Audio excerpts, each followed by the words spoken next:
Is my mic on? Can you hear me? Mic I check. can hear you. I can hear you just fine. What's going on, ladies and gentlemen? It is Wednesday. What? October 8th. October 8th. There we go. We got the sounds cracking. We got everything rolling. What's going on, Coach?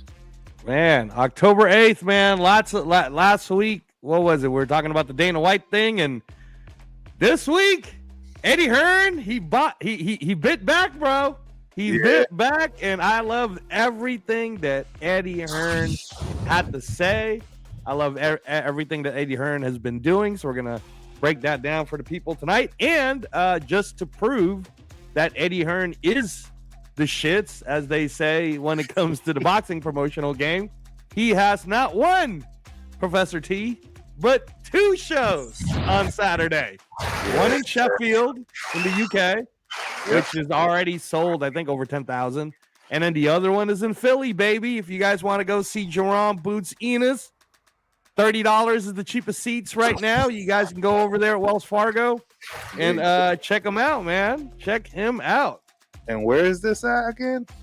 It's the Wells Fargo Center in Philadelphia. So he is doing the hometown deal. Yeah, and that's you know what, Eddie Hearn's gotten a lot of criticism in some sense, and even Boots Ennis has gotten some criticism. And you know, Professor T, I'm very high on Boots Ennis. I think he should already be in the pound for pound list if it was me, just because I know the level of talent that's there, right? And I also know that when he was 23 and when he was with PBC, there was a lot of duckage happening that, you know, no one really want to give a shot to the youngster. So now that he's so now that he's with Eddie Hearn and he's with Matchroom, Eddie Hearn has a way of building you up correctly so that when it's time for you to do a super fight, you're actually like right there at that level. Like, people forget that when Kell Brook fought Terrence Crawford, right? Kell Brook was the superstar. Yes, he was. Terrence Crawford was not. It was a Kell Brook thing. Correct. Right. So, yeah. So this is one of, and again, no, go ahead. Yeah, I didn't mean to cut you off, but a lot of casual people didn't know that. You know, they assume automatically that the American fighter is the A side, and that's just not on that one. Case exactly. You live and you learn something new every day. And that's the interesting thing, which actually goes to how great Crawford is. Crawford is an original type of a fighter where he's willing to be the B side, beat everyone in. Even if we're being real about it, when you went to the Errol Spence Terrence Crawford fight, a lot of people thought Terrence Crawford was the B side. Not me. I'm just saying. A lot of people thought Terrence Crawford was the B side to it all, and that's why, like, I don't like the narrative of you can't now downgrade Errol Spence because Crawford beat him. You were building him up so high, man. Correct. You know, like, you can't take it away from Crawford like that. Like, if you said he was this, then Crawford beat that dude. Like, that's how it works. So speaking of that dude, it's Jaron Boots Ennis right now. Jaron Boots Ennis is fighting. Yes, sir. He's fighting according to BoxRec, which a lot of people love the way BoxRec does the rankings. The guy that he's fighting, Uisma, the Monster Lima, who is from Angola but trains and lives in Portugal, right? Jesus. Yeah, and we'll share a video of him when you get a chance, Professor T, because there's a little Instagram video of how he looks. But this guy, if you guys are not familiar with Lima, he's no joke, man. This guy is a monster at 154 pounds. And I think that there's a narrative within the casual fan base. They don't understand that Boots Ennis is the 147 Ring Magazine champion. Right. He's the 147 unified champion. So he's actually the one taking a risk to move up. And we saw what happened when Terrence Crawford moved up to 54. It wasn't exactly the easiest thing in the world for him to do. Wasn't what he expected. We know that. So I expect Lima to bring it. I expect Lima, man, if I've watched all of his little promos, the way he's working out. I've seen his fights. And though I am a big Boots believer that his talent will show through, this isn't easy, man. And Boots himself yesterday on Max Kellerman's show, Inside the Ring, he said, after I beat Lima, I'm taking them all on. Whoever wants to get it can get it at 154, right? So in Eddie Hearn's interview today, he said that there is already a contract negotiation deal in place should Virgil Ortiz beat Erickson Lubin over there in Fort Worth, Texas, November 8th. Dude, that's going to be fire. That's a fight. I wish I could go to Texas to watch that card, actually, because it's in the Ford Arena or whatever the arena is that's like in Fort Worth, Texas. I don't know. I forgot the name of it. It's Ford Arena, so it's not the Cowboy Stadium, but it's... No. It's in Fort Worth. Yeah, it's in Fort Worth for sure. And they have the co-main event is Floyd Schofield. And Floyd Schofield, Kid Austin, man, he's fighting Jojo Diaz, who had that war with Regis Prograis. I mean, that's the type of fight that honestly, Professor T, if you can take Spence to that, then he would understand. He would be like, "Oh shit," like, "Oh my god," and and that's the thing is in Texas, honestly, those tickets probably gonna be what, like $25, $30 to get in. You know what I mean? It ain't gonna be no Crawford Canelo prices. Even if you want to get like the nice, like mid-level seats, probably going to be $100 at most. It's not going to be some crazy prices in Texas. Nah. You know what I mean? Yeah, absolutely. So definitely worth it. I know you're a little bit far away from Fort Worth, right? What, an hour and a half, right? But it's worth the drive, Professor T. Worth. I agree. No, I agree. I agree with you wholeheartedly. Yeah. I'm contemplating it. I'm November 8th, man. You sure as hell don't want to come here to Vegas and watch the Raiders lose. So. No, we ain't doing none of that. It's boxing time, man. And you already know the how fight week is, but I don't know what it's like fight week in Texas, but I bet it's pretty hopping. I bet that it's a hopping place for fight week. Yep. I mean, it's a cool scene here in Austin. Like I say, I have been to a couple of, if you will, underground fights, particularly MMAs too. Shout out to my guy, Professor KT Whippers, Kevin Troyer. I still carry his ticket stub for his very first fight. Oh, cool. Yeah, it's my guy. Cool. So yeah, so with Jaron Boots-Ennis, this is a big test for him. It's this Saturday, free on DAZN. It's free on YouTube starting at 2:30. So all you guys have to do is go to the Matchroom YouTube, Matchroom Boxing on YouTube, and you'll see the preliminaries. And it's great.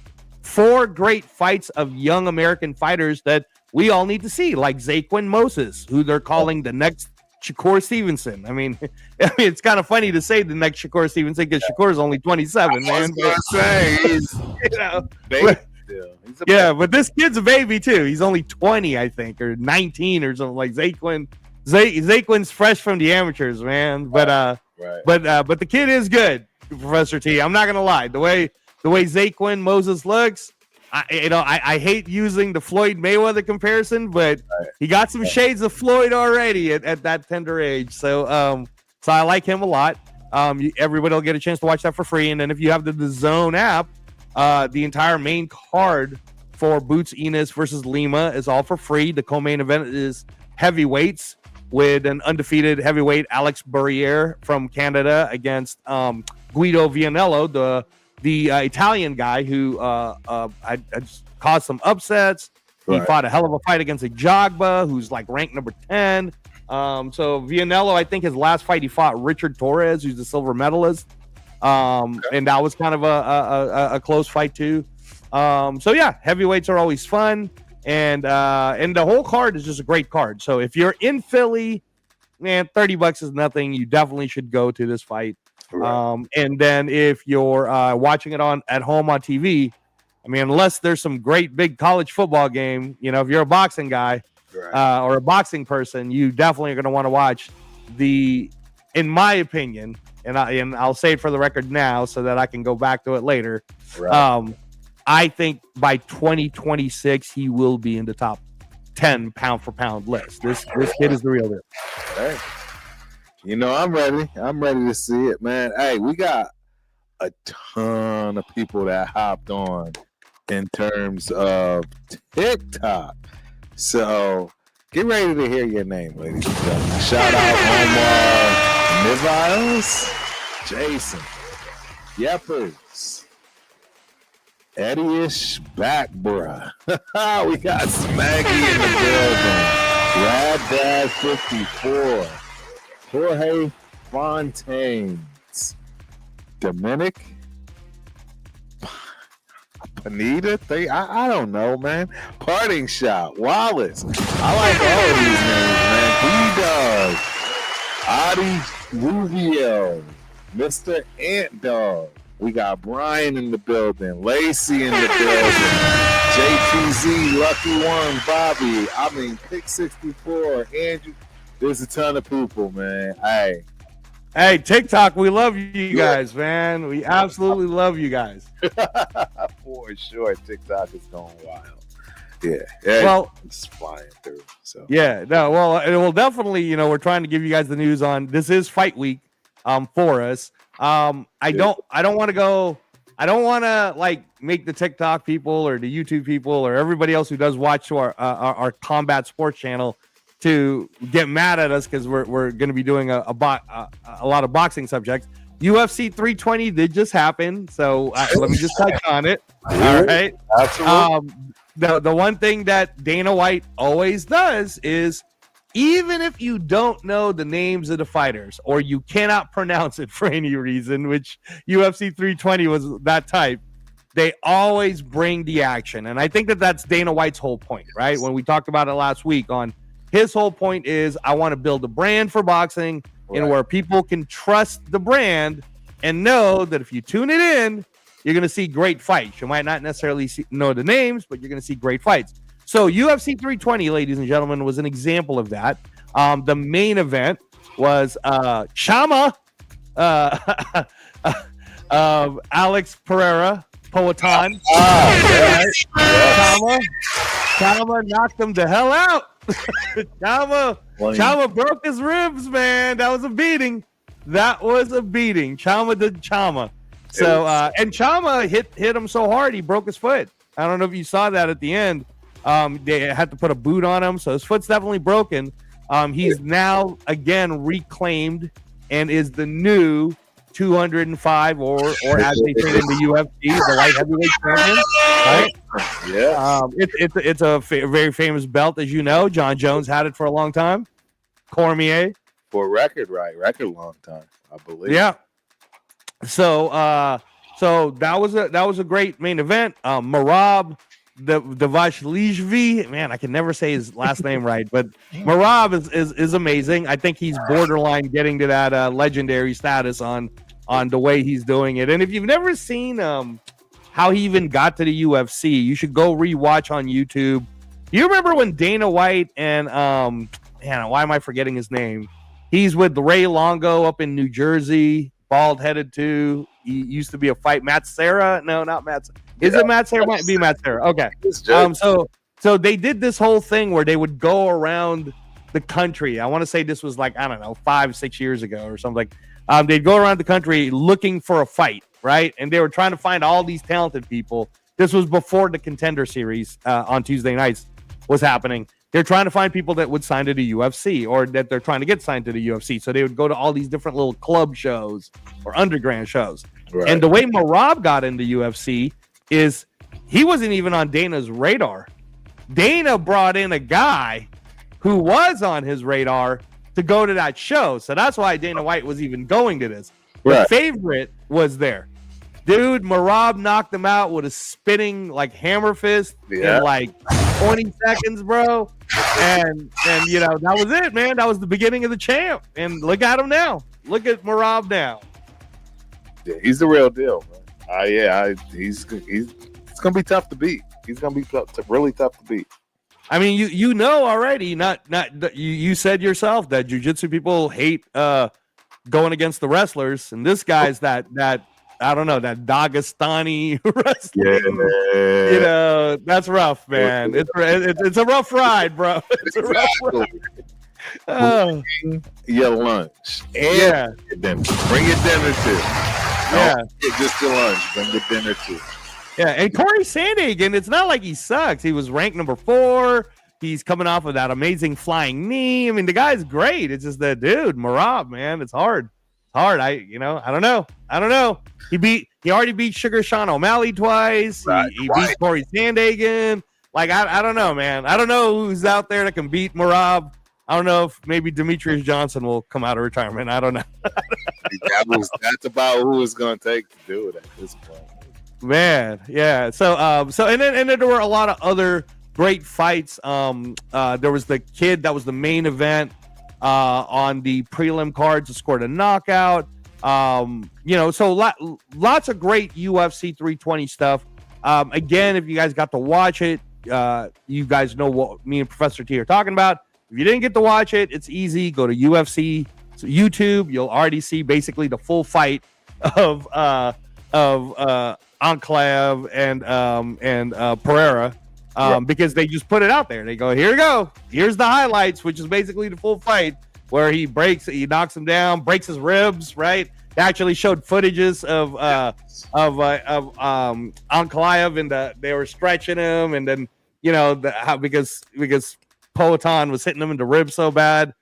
So yeah, man, MMA, and shout out to The Rock, by the way, Smashing Machine. I haven't seen the movie yet, right? Because again, I want to experience it, because it's supposed to get Academy Award nominations and all of that. But I hear from Ariel Helwani that this might be the best MMA docu-style film that Really? Well, the thing is, right, you got to go all the way back, like you and me, Professor T, to the Pride days, right? We're talking UFC, 13, 14, 15, you know what I'm saying? So people probably don't remember, especially the youngsters now. So we're going to talk to you, TikTok, because you guys are the young group.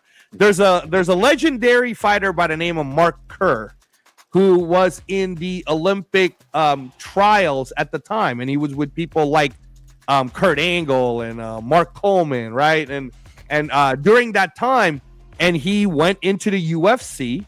He became the heavyweight champion, and this was back, Professor T. Like if you watch UFC 14, one of the guys he fought was wearing the karate gi and the whole bit. The guy was like 275 pounds, right? This was like they didn't have weight limits, you know what I mean? Like it was just crazy.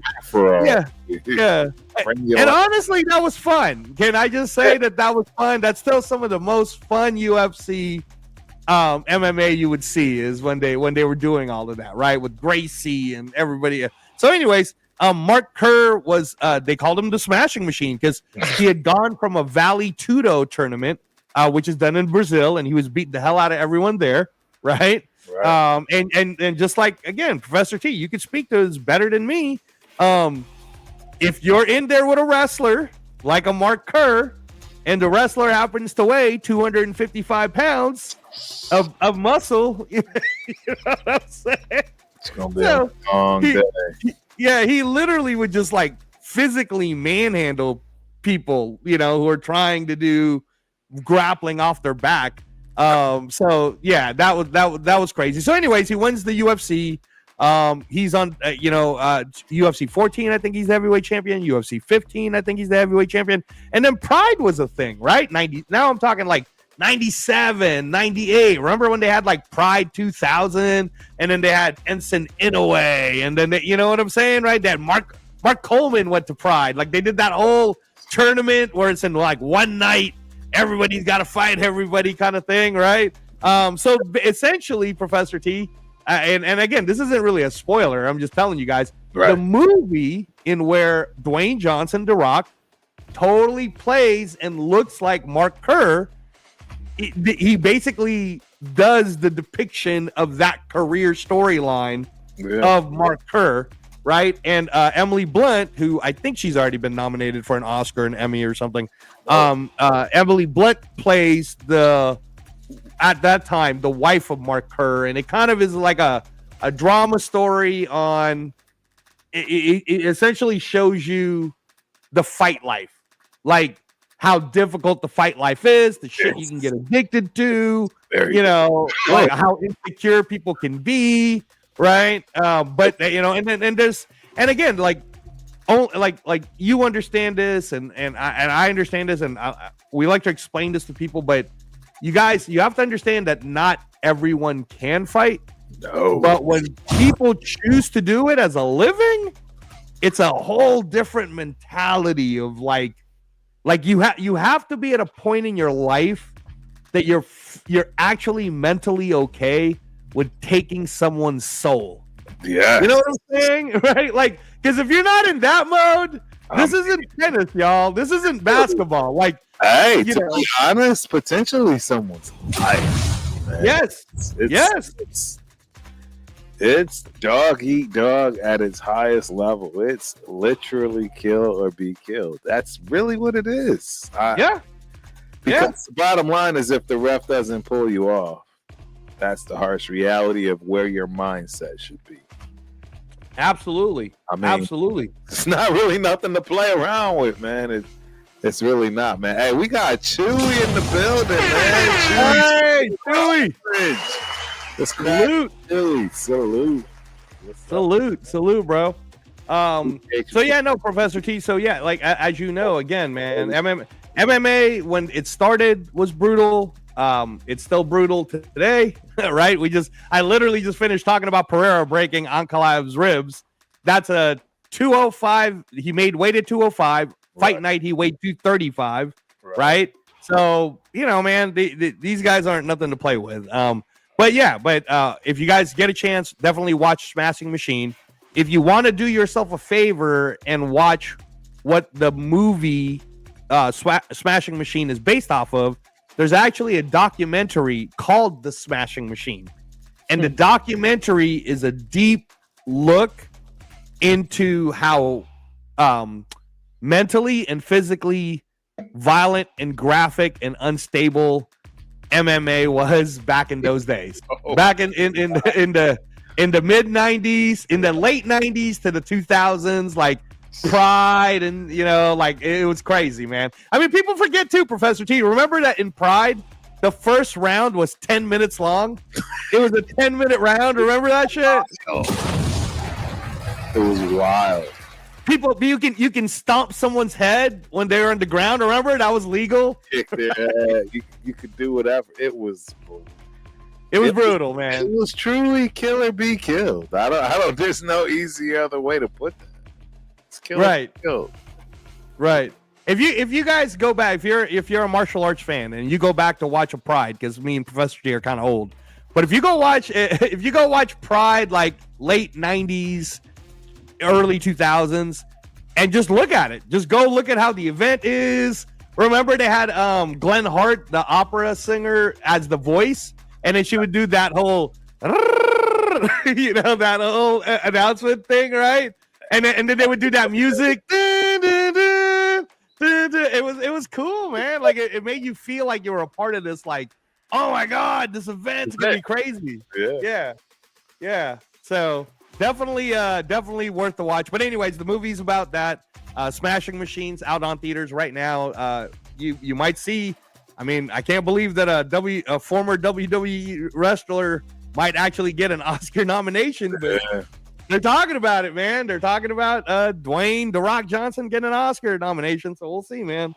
We will see. That would be cool. So we got one coming in, man. Incoming, and it's a great question, man. Pitbull or Roach? Who you got? Shout out to Chewy on this one. Yep. Pitbull Roach. They just did the press conference today. Hey, look. First off, Pitbull is a real one, right? Like a style, don't like a style, but he's really short, he's stocky, he's strong. In all honesty, I believe that his best power always showed up at 135, right? 130, 135, he was a monster. I think that the minute he went to 140, the aggression. I'm not saying he doesn't hit hard. You know what I'm trying to say, Professor T? But it's like when you're moving up in weight, your power won't necessarily translate as much, even though you are hitting hard enough. Now, what makes this fight so interesting with Lamont Roach is people again forget, right? It was just a year ago that Lamont Roach was the 130-pound WBA champion. Then he moved up to 35, whooped on Gervonta, right? Like it or don't like it, Tank Davis fans, Tank Davis lost. So Lamont Roach is the one moving up again. Professor T, he's moving up to 140. So in some ways, this kind of negates the weight, right? Because if Pitbull was small anyways and he's at 140, and then Roach was small anyways and he's at 140, then that's kind of equal. So now we're talking about skill level, strength. This is for the interim 140-pound belt. Yep. And so I like Pitbull a lot, but I think that Lamont Roach doesn't get enough credit for how tactically good he actually is. He's really good. Yeah, he's very, very good tactically. So I'm going to have to go with Lamont Roach on this one. But I mean, Wow, I didn't expect that. I thought you would go with Pitbull. Honestly, I thought you'd go with Pitbull. I like him a lot, though. And really, this could be a 50-50. I think it is a 50-50. I don't think this is anyone's getting blown out. I think Roach has exactly the skills to pay the bills in this one. That's really how I see it. That's just the unfortunate side. And Pitbull doesn't cut the ring off well, bro. Like he's just not my eyes, and I could be wrong. I mean, no, you're absolutely right. You're absolutely right. You definitely know what you're seeing when you see that stuff. Exactly what his name is. And that's really what it boils down to. What shocked me is Lamont Roach saying that he will not be surprised if he knocks Pitbull out, which to me, I'm kind of like, damn. Well, Gervonta Davis didn't knock him out. Right. So what kind of statement is that? If Lamont Roach does it, with already the growing controversy that Lamont Roach really beat Tank Davis, not only does it make Lamont Roach's stock go up, but it brings Tank Davis' stock down again. It's like, dude, you couldn't knock out a guy that Lamont Roach just knocked out at 140. Again, so it just continues. It continues, and you already. I mean, I think you already saw it on the Max Kellerman show this week. The entire panel already said they would not put Tank Davis in the Hall of Fame. So his reputation just keeps going lower and lower, dude. And you got Max Kellerman saying that shit, like, bro. That's wild. I didn't know that actually. Oh yeah, no. He said, who has he really beaten? Like, I know Max got on him. I know Max gave him a good tongue lashing, and rightfully so. I mean, I don't know what else you want to, hear from that respect. Yeah, no. So, but no, that hopefully that answers your question. And then, but moving on to the boxing and moving on to Fight Week. Last episode, we really broke down with you guys again a lot of the whole Dana White, TKO. Free boxing on CBS. It's going to be probably Tuesday or Thursday nights, right? But when we played you the clip of Dana talking, and I mean, Professor T played it for you guys, you heard Dana essentially say, all of these promoters don't know what they're talking about. They have no vision. They, he basically said, I'm going to go ahead and do boxing the way it's supposed to be done, right?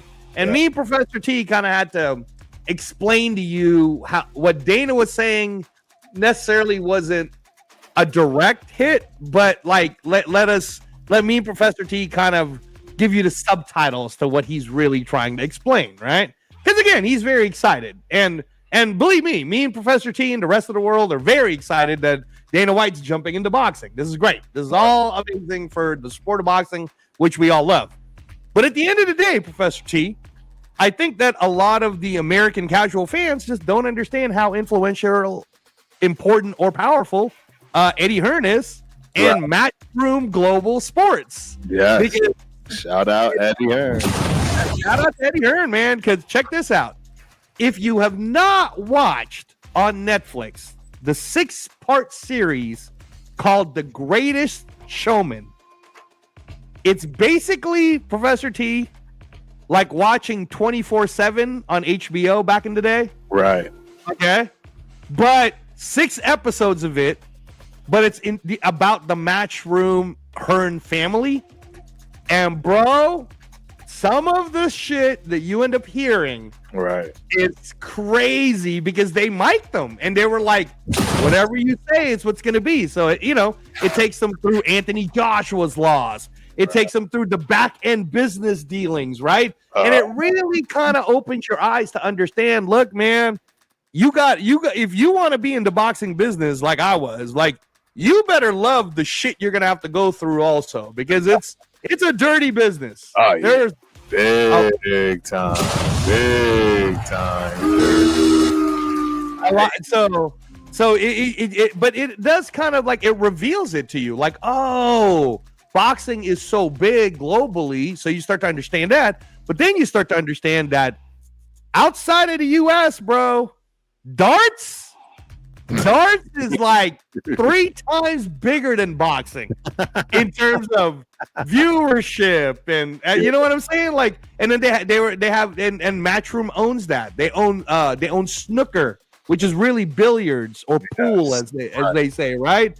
And they're this entire entity group that owns all this other thing. So it's a great thing to watch. And again, the reason why I'm talking about it is today, Eddie Hearn, he did his response. And basically, man, it's almost like the response is it lit a fire in Eddie Hearn. A fire, like, he's always been that. Like, I think the reason why a lot of us boxing hardcore aficionados love Eddie Hearn is because we know that he really does love the sport, because he had to grow up in it. His dad was the promoter of Nigel Benn and Chris Eubanks, right? And all the greats of back then. And Barry Hearn was the one that brought boxing to Sky Sports and did this whole thing. So Barry Hearn, I mean. So Eddie, his son, was the one watching it the entire time, like being groomed to be this guy. And he knew he wasn't going to be good enough to be a boxer, even though he did box a little bit and loved it. But he went into the sports management side, and then he eventually became a promoter. And then now he's I mean, we talked about it a couple of shows ago. He signed with Jay-Z and Rock Nation, right? So there's going to be concerts, there's going to be music, there's going to be fashion, all involved in Matchroom's boxing company, right? So that's all going to be good for the boxers. More money, more sponsorship, more of everything. And then now, shit, man, they're talking about Saudi might be buying a piece of Matchroom. And if you invest Saudi money into that powerful brand, bro, like, So it's fun. And again, we're watching it on this side as fans, guys. So you have to understand, like, if you're listening to us on TikTok and you're young and you're trying to understand why it's so fun, you guys, the younger generation, you're about to see so much boxing that you might get sick of it, honestly. Like, it's going to be everywhere. Dana White's going to show it. Eddie Hearn's going to show it. Like, it's going to be bam, bam, bam, bam, bam, right? And it's going to get to a space where you will be kind of like, okay, now I know who that guy is. I know who Shakur is. I know who Lamont Roach is. I know who Teofimo Lopez is. You're going to start to know a lot of these names. So the only thing I am honestly a little leery of is getting back to the whole, Dana White's crew don't fight, Eddie Hearn's crew don't fight, right? You know what I'm saying? And right. And right now they're like UFC, right? In terms of what no longer exists. I don't even remember the names of these companies that don't exist. Like, seriously, like, what? Right. I don't even know. Like, there's 2 major ones that just didn't make it. Well, I mean, Bellator was around for a long time, right? But then there was Strike Force. Remember, there was Strike Force that eventually got bought by Zuffa.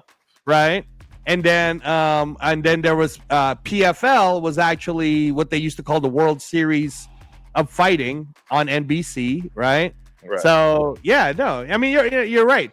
Now, what I'll say though is what we broke down on what Dana White was going to do is he was very clear that he didn't want to work with any of the belts.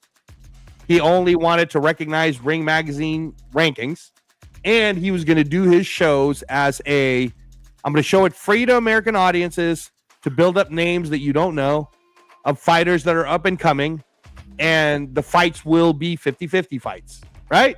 Okay, cool. We love that format. At the end of the day, you and I both know, though, Professor T, that the belts do matter. I mean, even though we don't like some of the politics that they do, and they'll fucking rank someone higher than they're supposed to, and all that bullshit, and a super champion and an interim champion, and it gets confusing, right? At the end of the day, when we're talking about the history of boxing, the WBC matters to people and to the boxers, dude. The WBA matters to them. The WBO matters to them. The IBF matters to them. So, what Eddie Hearn said on the interview today, and I hope you could put it up here pretty soon, and maybe we can play clips of it. But what he said is, I'm going to double down. Everything that Dana White is telling you guys, not only am I going to try to challenge that, I'm going to go the complete, like what he's saying he won't do, I'm going to put more money into all those things. I'm going to make sure that all of my fighters do get a chance to fight for all of these belts. I'm going to have them all get unified. So now you got one guy in Dana White who's like, oh, well, to your question, you were like, oh, I'm kind of worried. He's not going to have his fighters fight Eddie Hearn's fighters. Well, the difference here, though, Professor T, is there's one governing shogun that controls it all, which is Turki Al-Sheikh. And you have to remember that the way it works is they're going to go from Zuffa Boxing and win whatever that Zuffa Boxing belt will be. But then they're going to get signed to Turkey to fight in Saudi. Well, guess what, Professor T? If you're fighting in Saudi, you don't really have a choice now because Saudi only pays for the super fights. So if you're the Zuffa champion and you're fighting Eddie Hearn's champion, Dana White's not really going to have a choice because Dana's whole league is to build them up so that he can pass them on to Turkey. So at the end of the day, again, as a fan, you guys don't really even have to understand the business side of this. Me and Professor T are just trying to explain to you that you're just going to have so much boxing coming out of your arse that it's going to be hard for you to say that boxing isn't a top 5 sport globally because you're going to see it free on America, free in the UK, free on the Zone, free on YouTube. Like it's going to be hard. It's going to be hard for you in 2026. Right. Not to see all of this. I have to give this information to the watchers, to the historians, right? The people that really want to know this information. Strike Force, founded in 1985 by Scott Coker. Yep. Shout out to Scott Coker. Great man. Long story short, defunct in 2013, man. And didn't have the network deals. Right. And the successor, none other than the UFC. Zuffa Entertainment bought it. Yeah, right. Which is the Fertitas. Zuffa, if you guys want to know, Zuffa Boxing, which is the name that Dana White opened up back like years ago, is really Lorenzo and Frank Fertitta, right? Who own Station Casinos here in Las Vegas, among other businesses. But whenever you walk into a Station Casino here in Las Vegas, the reason why the UFC is free and you never have to pay any pay-per-views is because they own it. Right. So you just walk right in and go watch UFC 320 or whatever the next one is. UFC 321. Although I keep hearing, again, Professor T, and not to get too long-winded on UFC again, but UFC 324 is supposed to be the first free fight on CBS in January. Okay. And it's supposed to be, bro. It's supposed to be my guy from Spain, Ilia Topuria. Oh. Against, you're going to like this one. You're going to like this. Against Justin Gaethje, bro. That's a burn. Bang! Someone's getting knocked out. Someone's getting laid out on that fight. Somebody's getting laid out for sure. and it's free on CBS. That's wild. Regular TV, y'all. Wild. That's crazy. That's crazy. So to finish off, you know, we mentioned the two defunct, big, huge, right? Conglomerates. Bellator MMA, founded in 2008 by Bjorn Rebney. And what's wild about this, man, is it ceased on my birthday, January 14th, 2025. And the president was none other than Scott Coker. Yes, sir. Got to work with Scott when it was Bellator, and it was great. Scott did a really cool job with Bellator. Got to fight in different venues, Mohegan Sun, the Forum. Really, really cool stuff. The whole staff was awesome at Bellator. And again, it's a tough business, Professor T. What do you want me to tell you? All right, it's a tough business, and there needs to be. It's like the NFL would not be as big as it is if it wasn't for the fact that TV networks are willing to pay for the exclusive rights of showing the game, right? So at the end of the day, that's what investors want, because what does TV want? TV wants content so that they can sell to commercials. Correct. What do commercials want? Commercials want viewership. The more viewership you can show, the more money the commercial is. That's why a Super Bowl ad costs so much, right? Correct. So it's all just math, guys. It's all math. So that's what I've been trying to explain to you for the last 2 years, Greater Nation and everyone else, is that there will come a time where boxing will be free again. Right. And there will come a time, just like in the 70s, when boxing was something you just watch when you're a kid because it just happens to be on a Tuesday night or a Friday night or a Saturday. You just grew up in it, man. You grew up in it. Yeah. I grew up in it. Absolutely. It was just a thing. It was just a thing, man. You grew up watching Marvin Hagler. You grew up watching Marvin Hagler doing a right guard commercial. Remember those damn commercials, right? Indubitably, or whatever the hell you would always say, right? You saw Sugar Ray Leonard do, what was it, like Coke? He did Coke and he did a cereal, right? I think, yeah. I mean, that's what I'm saying, is that was normal American television. You watch these guys, right? Oscar De La Hoya had his time too. So and even Roy Jones. Remember, Roy Jones was the first guy to be signed to Nike by Jordan, by the Jordan brand, right? So we're just trying to explain to you again that get ready for 2026. Boxing is going to be coming at you hard. And honestly, it's going to kind of maybe even outshine some of the UFC stuff. Although UFC White House is crazy, bro. UFC White House is crazy. So what's this thing with Conor? I know that he said he was going to. Yeah, no, we showed the clip of him saying he is coming out to the White House. So this is him. So what happened with Conor is he violated the USADA rules, and by rule, it has to go retroactive. But the funny thing about it is, it's just them getting all the paperwork done correctly. So essentially, Professor T, he's quote unquote suspended until March 20th of 2026. And that's to make up for all the violation times, right? Well, he's not fighting until June anyway, so who cares? Oh, I thought it was okay. Then it doesn't. Yeah, no one. It's like I get it. You guys went ahead and you just wanted to say so that you sound all legit. Correct. That Conor McGregor broke the rules. Surprise, surprise! Like we didn't know that he was. Come on, man. Yes, we know. I mean, there was a reason probably why he decided to go from when he beat Eddie Alvarez at 155. Right. Remember when he was fighting Nate Diaz and he's like, I'll fight you at 170. Like, why would you want to fight anyone at a higher weight class? And then he just kept going like that. And then he couldn't make 155. And then he started looking all big. And, we all know, man. We all know. All right. Like, yes, sure, whatever. So this is their way of retroactively saying, well, you're going to have to get punished. So here's your suspension, which will last until March of 2026. Oh, boo-hoo. Like, he's not fighting till June. So that did nothing for anyone other than paperwork. Right.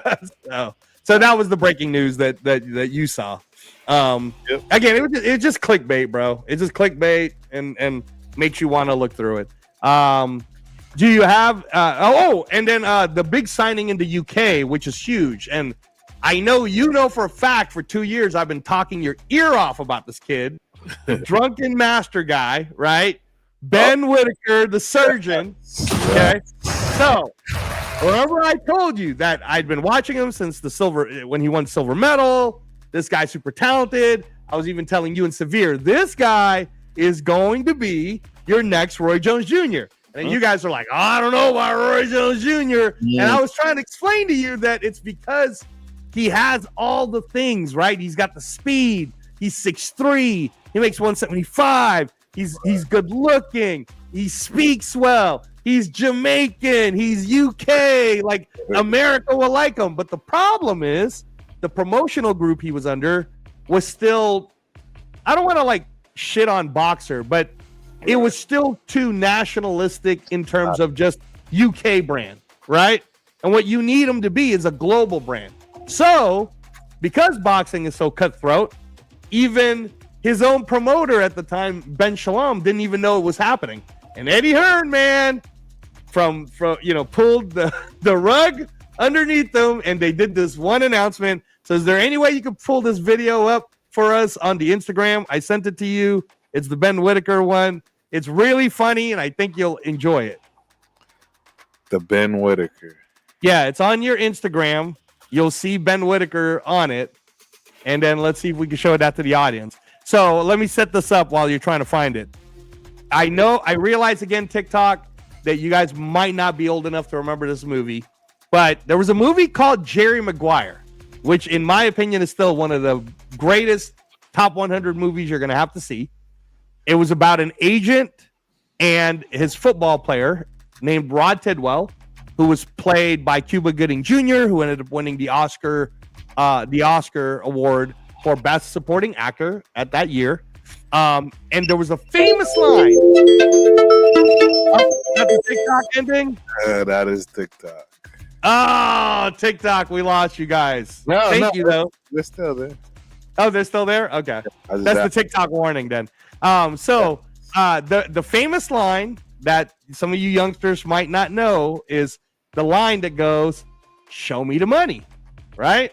And "Show me the money" was a whole like scene that had happened. So if you ever look it up on YouTube, Jerry Maguire, "Show me the money," you see this entire scene play out, and it's one of the best scenes you'll ever watch between an American football player and an agent, and they were portraying like the two egotistical sides of both. An agent, what an agent is willing to do to get a player that is super egotistical, and it's a great scene. So anyways, the way they made the global announcement that Ben Whitaker had signed with Eddie Hearn is they did a parody of this, and I'm trying to get Professor T to show it so he could see it and we could all watch it together because it's really pretty awesome. I'm trying. You found the video though, right? You found the Instagram? Okay, cool. Front of a button that won't allow me to. Okay, there we go. Bam. All right.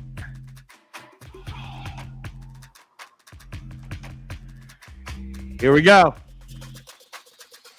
Oh, this is okay. You're okay. You can play this too. Actually, don't, because this one it gets cut short. Show me the money. So that shit, Eddie. Show me the money.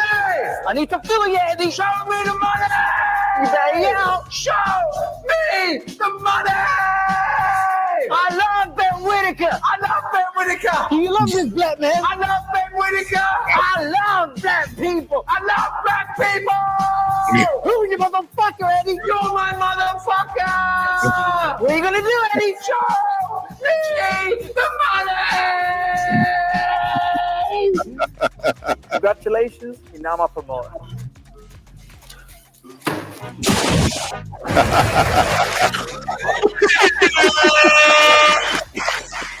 Yeah, That was when the announcement happened. I was on the ATP Combat Media Show.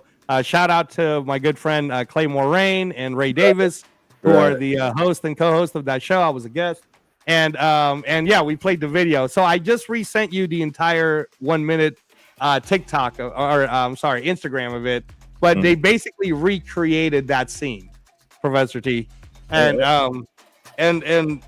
yeah, like again, it just shows you that if you have not watched Ben Whitaker yet, right? For people like Spence who love Boots Ennis, or if you love Boots Ennis, then let me tell you, man, the entertainment value of Ben Whitaker, it goes up about 100 times. Like, well, yeah, it's tenfold. He's definitely gonna be must see TV for sure. Win, lose, or draw, it won't matter. He'll be must see TV. Yeah, no, absolutely. You guys can look him up. The Surgeon, Ben Whitaker. He does. I can't even describe it, man. Like, I guess for boxing people, can we say that it's like if you mixed Prince Nassim Hamed with Roy Jones Jr. and I don't know, would you say like Sugar Ray Leonard, maybe? I like there's a lot of showmanship for sure. There's a lot of flair and showmanship, and he does a lot of the Ali, like getting out of the way with his head and stuff like that. So, so no, he's fun to watch. Definitely that. But yeah, that was a big signing, and he's about to be a big global brand ambassador for them. That's what's up, man. Yeah, that's a good remake. They really well thought that out, in my opinion. That was that was a good one. Yeah, no, definitely check out the whole the full thing. And then is there a chance I'm trying to see, maybe I could just send you like a short clip before we go of Eddie Hearn kind of explaining some of the things that he said, because I sent you like the full video with Ariel Helwani, which I definitely think is a must watch if you guys want to check out Ariel Helwani's podcast with Eddie Hearn. Right. And you'll see. But here's like a little bit of it. I'm giving you the TikTok right now so we can play it, or the Instagram. Sorry. Here's a little part of him kind of explaining some of the things on it, on the interview. But it's a great interview. Hold on.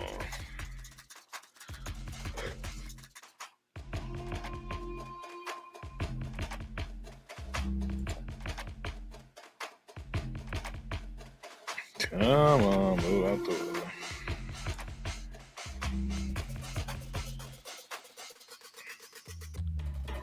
So this is Eddie Hearn had a 55-minute one-on-one. Yeah, here we go. Check this out. This is part of it.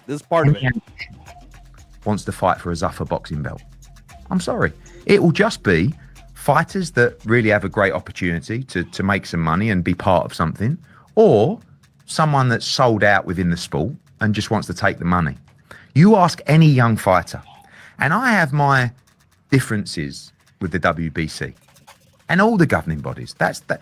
If we didn't have our differences, we'd be doing something wrong. Let me tell you something now. The WBC is a legacy, and it is part of the absolute history of the sport of boxing. You know the fighters that have had that belt around their waist? I mean, these are heroes. These are trailblazers.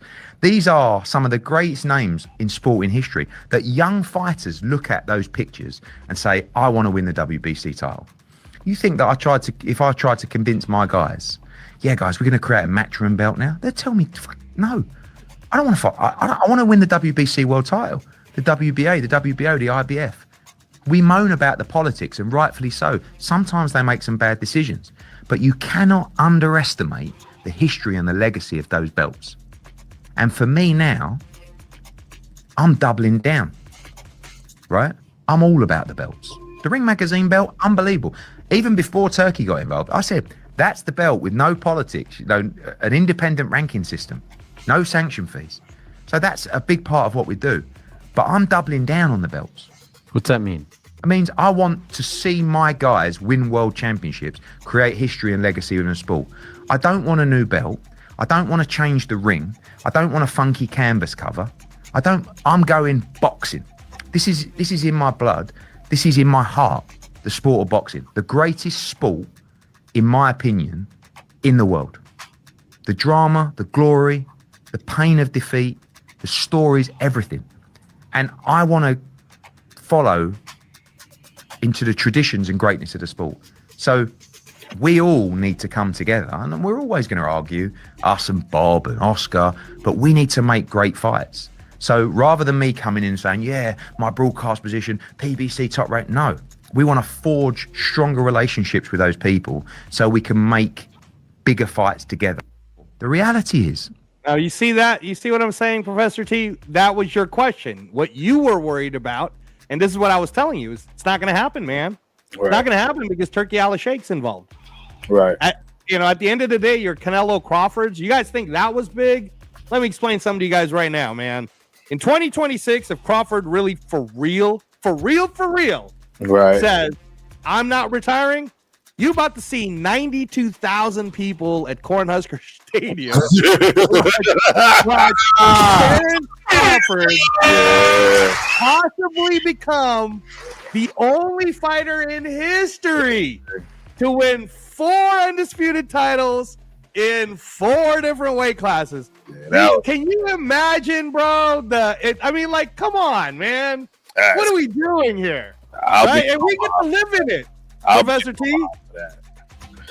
One day, hopefully, your ass is going to be 93, and you'll be able to say to someone, you don't even know, young pup, about this kid named Terrence Crawford. I lived through that. I saw his fights. You know what I mean, right? Like that. We're gonna if I make it that far, God willing, we're gonna sound like how those guys in the 50s and the 60s sounded about.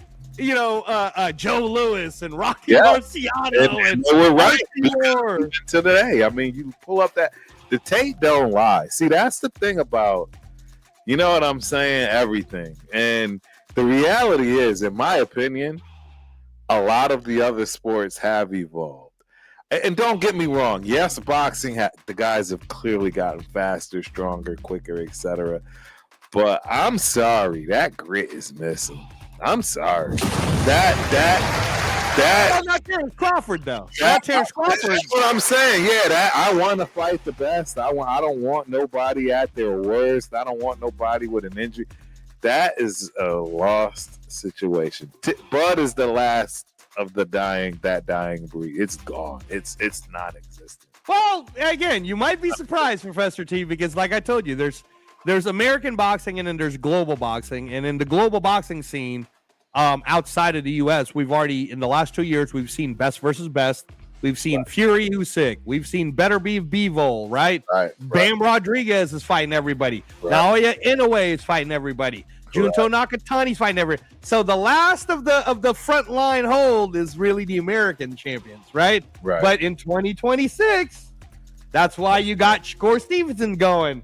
I'll go fight Teofimo Lopez, right? You got your boy Abdullah Mason, bro. Abdullah Mason fighting for his first world title in November. Hey, he's taking over for Bud, man. Well, we'll see, because I don't know, man. I mean, I'm rooting for him to beat Sam Noakes, who my favorite fighter is. Right. Oh yeah, that's true. But but Abdullah Mason, he's in a tough one with Sam Noakes, and Sam Noakes, I told you, he's kind of like the Ricky Hatton right now. Fighter. He's the UK, fighter. Right? Yes. And then you do have situations now, Professor T, like Brian Norman versus Devin Haney. I mean, shit, that's not an easy fight. No, hell no. That's a great fight.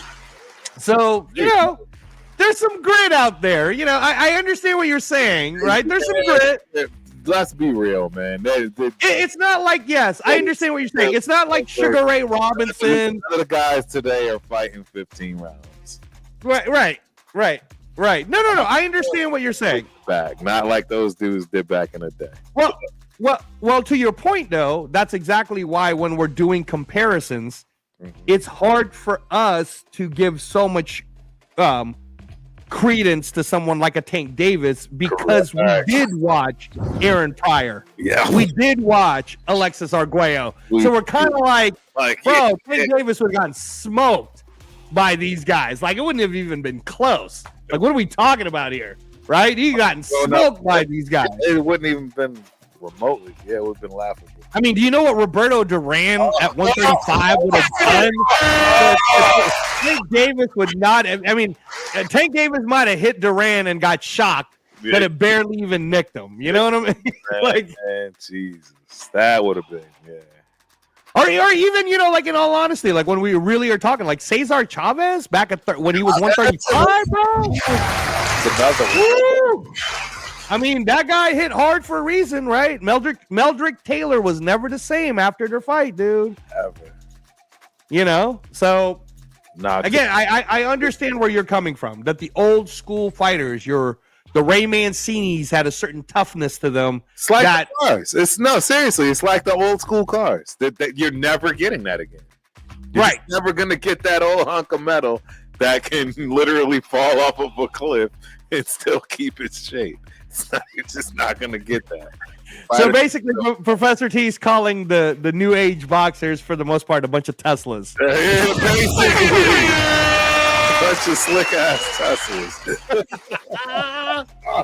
Oh man! Oh, but again, I put boots in that class. That old school, the old school gladiator. I do. There are you're right. There are a few. Yeah, I mean, if you start to pick it apart, Professor T, like just look at the champions, right? If we go, okay, so David Benavidez, would you say David Benavidez? I would give him the benefit of the doubt. Okay, how about Shakur Stevenson? I mean, yeah, but he's not. He's yes, yeah, because until especially now, he's challenging people, right? So, all right, and then how about Conor Benn? Right? And then if you put Conor Benn in there, you got to put Chris Eubanks Jr. in there. I'm just biased, bro. I'm not going to lie. I know, and I just can't even be fair because it's just, I just can't, dude. These dudes are soft, bro. I'm sorry. I don't know. They're just soft. Bro, I don't know what to say, Carl. I don't know. I deserve all the backlash I guess I'll get. No. You have a good point. There's no backlash to it. You have a great point in what you're saying that a Joe Louis, right? Like from the 50s. That was very different. Right. It was just and it also too, Professor T, it was a different time, right? Like they didn't just have to battle the ring, they had to battle everything outside the ring. What Muhammad Ali had to go through, right?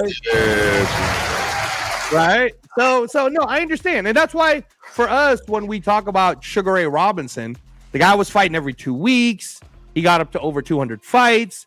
He fucking fought Lamato, like 6 times, bro? Like, that's insane, right? Like, the last time I remember someone fighting that many times was Pacquiao Marquez, which is probably one of the greatest rivalries. They fought each other 4 times, right? But those two, if they would have kept fighting, probably could have fought each other for like 6 times. Right. If we're being honest, right? And that's kind of what you're talking about. You missed that. You missed the, hey, I can fight you. Let's fight again. Let's fight again. Let's do it again. Let's do it again. Instead of like, and again, this is no slight to Floyd, but in the Floyd Mayweather era, it was kind of the popular thing to go, all right, well, I beat you. So what's the point in me fighting you again? There's no money in it. Right. And I think that you're speaking to that more, right? But now money's not the issue anymore because Saudi's just going to pay it. Well, we'll see. All you got to do is nut up. In the building, Professional E says, Ennis, an old school gladiator, ? Laugh out loud. I get it. I get it because you know what? To Boots' defense, it's not his fault that he's in this era. And I could say the same for Terrence Crawford. Terrence Crawford still, in my opinion, has not been challenged. Seriously. I mean, the closest challenge he had was at 54. And it really wasn't even the challenge. That was just one of those, okay. This is definitely different, awkward, and a style I haven't seen, but I didn't lose to it in any way, shape, or form. Yeah, I don't know. I am. Let me ask you this though. Yeah. If we put Terrence Crawford in the era that had Wilfredo Benitez, okay? Right. If Wilfredo Benitez fought a 15-rounder against Terrence Crawford, where do you put Terrence Crawford there? At 147. I think he can win that. Okay. I think he can win that fight. All right. You see what I'm saying? And Wilfredo Benitez is the fifth king, right? Like, yeah, he's Wilfredo is no yeah, I think I got him in one. He signed one of your gloves, right? These joints. Yeah, no, Wilfredo Benitez, for you guys who don't know who that is, man, shame on you, because I know that in the American culture, we're always talking about Sugar Ray Leonard, Marvin Hagler, Tommy Hearns, and the one non-American that always makes this list is Roberto Duran.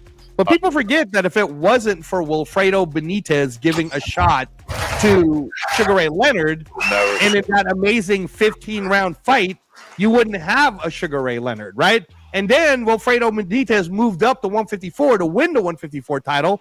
And if it wasn't for Wilfredo Benitez giving Tommy Hearns a shot at 154, then you wouldn't know the great Tommy Hearns, right? Like, there's always that guy. Like, dude, they had to beat this guy. Right. So it's kind of like, you know, the Utah Jazz didn't suck. Like, you know what I mean? They just didn't beat Jordan. But that doesn't mean they were a bad team. They're still one of the most winningest teams in NBA history, right?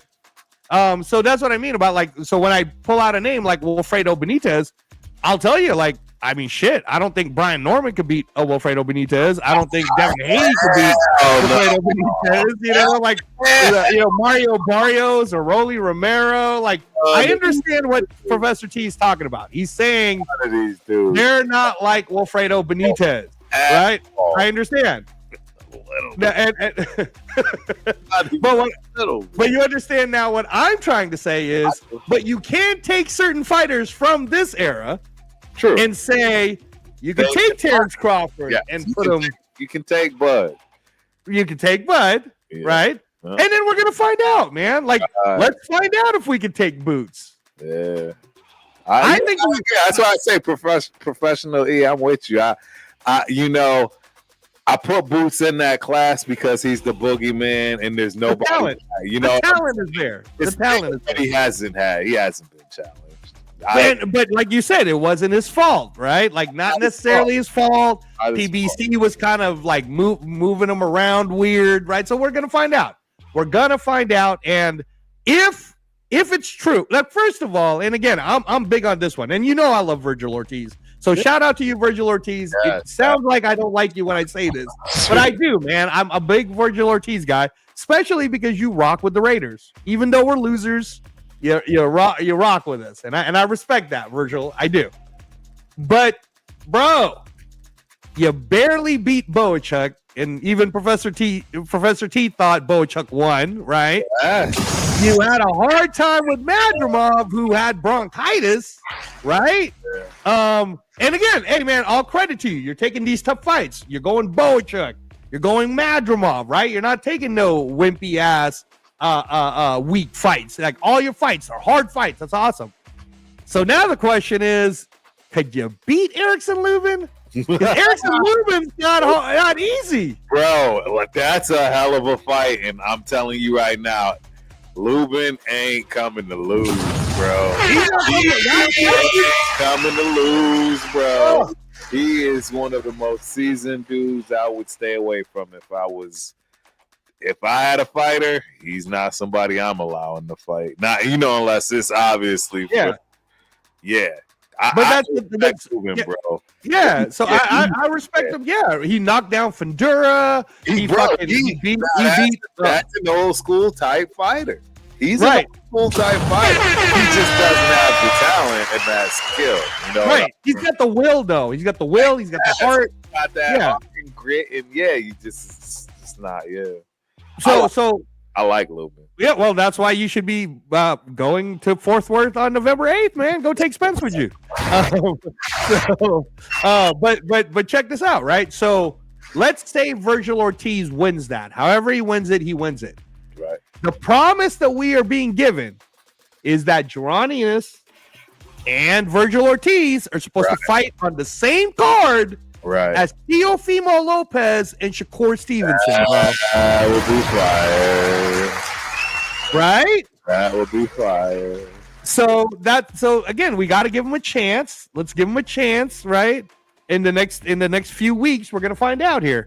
But in a fight like that, Boots Ennis versus Virgil Ortiz, there's history there. I'm talking about that these fighters are so good at this point. That's not even for a world title, bro. So when's the last time you saw two guys at that level not fight for a world championship, dude? It's not even for a world title because Virgil Ortiz is still the interim. Fundura is still the champion at the WBC. He's fighting Keith Thurman here in Vegas on October 26th. Yep. The IBF guy, Bakram Murtalasayev, nobody seems to want to fight his ass because he's scary. Yeah. Abbas Baru just beat Yoenis Tejas, and Yoenis Tejas was supposed to be the next great up-and-coming youngster. He won that title and lost it already, right? And then Xander Zayas, bro. Xander Zayas has got the WBO. So you got a bunch of killers here, right? But the two guys who aren't fighting for the actual title, Virgil Ortiz and Boots Ennis, where would you put them right now out of the names I just mentioned? I mean, in the mix. I don't know, man. It's a good question. They're all in the mix. You know what I mean? They're all in the mix. And Fundora is a hard fight. He's got to be a hard fight for anybody. You know what I'm saying? And Lubin gave him a hard time. Lubin gave him a hard time. He did. Because Lubin's got that size. He's got that length. Lubin's not a small kid. No, he's not. No, he's definitely going to, you guys will see it. You'll see him much bigger than, not much bigger, but you'll definitely see a difference in size when he's in the ring with Virgil Ortiz. Correct.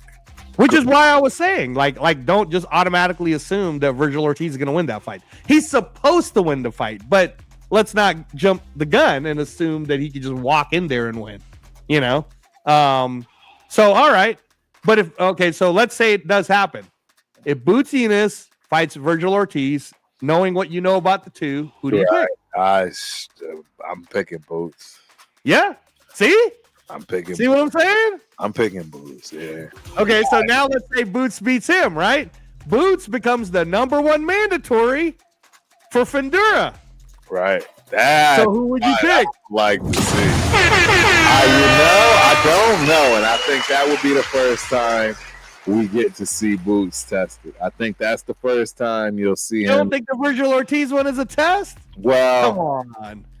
I mean, in terms of, I think Fundura has more power. I think he's more awkward because of his size, bro. I don't know. But he's lost before, Professor T. He lost to Brian Mendoza, bro, and Brian Mendoza. He fought a hell of a fight. That was a great fight by Mendoza. I highly suggest catching that one if you didn't see that. That was a hell of a fight. Great game plan. But no, I don't know. It depends on which one we get. I'll put it that way. If we get the Fundura that likes to keep that length, and you know what I'm saying, keep him on the edge, it's gonna be a problem. But if we get the Fundura that likes to act like he's 4 foot and fight in the phone booth, like he normally does, right? You know what I mean? Then it's right. Equals it out, in my opinion. Well, see, this is where my bias starts to show because I think Boots not only beats Fundura, I think he knocks Fundura out. Really? Right? I believe that Boots Ennis would knock Fundura out just because, again, when you say, well, I don't think Boots has been tested, bro, I don't think Fundura's been tested. No, I mean, you know what I mean? Like, Brian Mendoza is not a world champion, so you lost to a non-world champion. Right. I haven't seen Boots Ennis lost to anybody. No, I agree. You know, right? Fair state. Yeah, I can't even argue that. Yeah. And then when we even talk about Virgil Ortiz, you know, and again, this is where I talk about Virgil Ortiz too. I haven't seen Virgil Ortiz lose either. I have seen him in a really close fight in where we could say he probably lost, like the Bochuk fight, right? Right. But he didn't lose, so we can't say he lost, right? So that's where we put Virgil Ortiz. And then, man, there's that whole Xander Zayas issue. He's only 21. He's fast. He's lengthy. You know, he's got the ability to dance around you. So, you know, again, Professor T, the division is stacked, bro. It is. It's stacked. It's stacked. So, yeah. So boxing is fun. Last thing I'll say is if Professor T is going to do it, because I can't do it with him, all day on Saturday, starting in the morning, the fights in Sheffield caps off with the heavyweight championship between David Allen, the Cinderella Man, at heavyweight, versus the Russian, Arslanbek Makhmudov, who at one time they were kind of like building him up like he's Ivan Drago, right? Before he got knocked out by Agit Kabayel. Remember how Agit Kabayel did him dirty? Just kept breaking him down to the body. So this is going to be a fun fight. That's in Sheffield. That's going to be in front of 10,000. So if you're Texas time for you, I think that will start at 11 a.m. for the prelims. Right. And then the main event will get to you by about 2:30. Yep. So if you decide to do your live, you know, I don't know if you're doing a pool party. Yeah. But you know, but if you're not, you should do a live. I should. Right. I need to get back. I need to get the numbers back up. Our numbers are atrocious. It's my fault. Shout out to Professor T for having work. And that's the last thing I thought. Well, yeah. Hey, man. I remember when you did the Pacquiao watch party, you got like 5,000 people watching. Yeah, that was a great one. Hey, there's a lot of UK people that'll be interested in your take on David Allen versus Makhmudov. So that's the daytime. The issue with that, of course, is it's going to roll right into Boots Ennis' fight, which now the Boots Ennis fight for you, the prelims don't start till 4:30 p.m. Okay. Which means that the Boots Ennis fight's going to be late for you. It'll be like probably start around 8. Right? Yep. So yeah. So those are the two. So if you guys go back to the knockout canvas, if Professor T's not doing some pool party or whatever the hell he does on Saturdays, we'll be around. Then he'll do a live watch party for you guys, free on the zone and the whole bit. Yes, sir. All right, man. It's a great show. It's a great show, man. Good time. Yeah. Good time. Don't forget, if you haven't already, Reyes Boxing, right? Knockout Canvas. Like, subscribe, and last but not least, hit that notification button, right? So that way you know when we're on and you can come check us out. Tomorrow, I got my boy Spence in the building, dead in the water. I don't know who plays tomorrow, but hopefully it's the Giants versus the Eagles. Yeah, Giants. Jackson Dart is coming out. Yeah, we got Jackson Dart. We got my boy Scatterboo. I love watching how he plays. I think he's got about a good another 2-3 years max at this rate. Anybody that plays like a wild child like this, it's tough, right? As a running back, that's tough. Yeah. No way. He's kind of like a boxer who's like all in, like you know, like you know what I mean, right? It's hard for them to last that long. I think he understands. It's the only way I'm going to be in the league, so I might as well just, you know, there's no reason to try to have a longevity. You're not that kind of guy, right? Seriously. He's trying to make the most out of being a New York Giant. Who you are until the wheels fall off. I think he is playing it smart. He's going to be the most liked, right? He'll get an earlier payday off of it, I think. And yeah, right off into the sunset after year 5. Because probably be a personality, TV personality. Something like that. Right. Otherwise. All right. Well, that's Thursday Night Football, guys. It's Eagles versus New York Giants. So that's what you and Spence will get a chance to watch. Yes, And then, yeah, man, Saturday. Professional E. The answer to your question is, for me, my prediction is Boots Ennis will win. Honestly, Lima's good. Lima is really good, so I think he'll just go to decision. But and I love Boots, and I always expect Boots to get a knockout. I'm just saying, man, this boy's strong. Yeah, this guy is like, you know. Do you have it, Professor T? The Instagram of him flexing. I mean, just look at the picture that's up right now. You probably can't see the screen. I mean, that dude's got abs on top of abs on top of abs. Man, I mean, I'm telling you, like, so that's the only reason why I say that it'll go to decision. I definitely believe that Boots will win. But here, let me just do this so that Professor T, can you show this real quick, Professor T? I just sent it to your Instagram so you guys can see. This is the guy that Boots Ennis is fighting. And this is him like on a short little video. And again, this, you have to understand the context of what me and Professor T have been talking about all night, which is this is the first time we're going to see Boots Ennis go up to 154. So we don't know what we don't know yet, right? We believe in his talent. Oh, this is his first. Oh, I forgot. And this dude's been the 154 IBO champ. And I know the IBO is outside of those 4 belts, but it's kind of like saying this guy's still the Mountain West champion. You know what I'm trying to say? Like, you know what I mean? Like, it's still college football, bro. Like, you know, like, I get it. You guys don't respect Boise State that much, but I understand. It's still a championship. You know, it's still Mountain West. I know it's not the SEC or the ACC or none of the Big Ten, right? But still a championship. But look at this guy.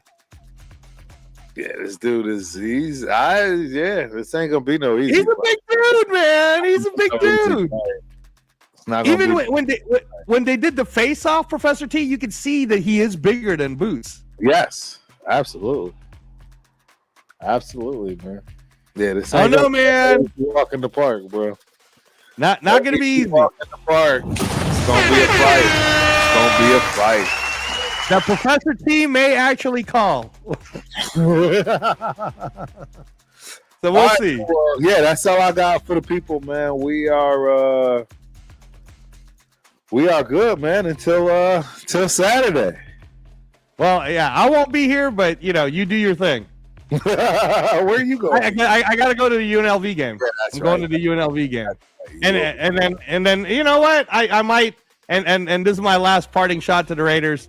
If your tickets are priced the way it's supposed to, for a 1-4 team to fight to have a match against another 1-4 team, those tickets should be $50 or less. If I'm being honest, I agree. I wouldn't pay more than that either. Yeah. So if you guys want an empty stadium, that's on you. But if you want to be packed with a bunch of locals, then basically I'm more than willing to go to Allegiant Stadium on Sunday.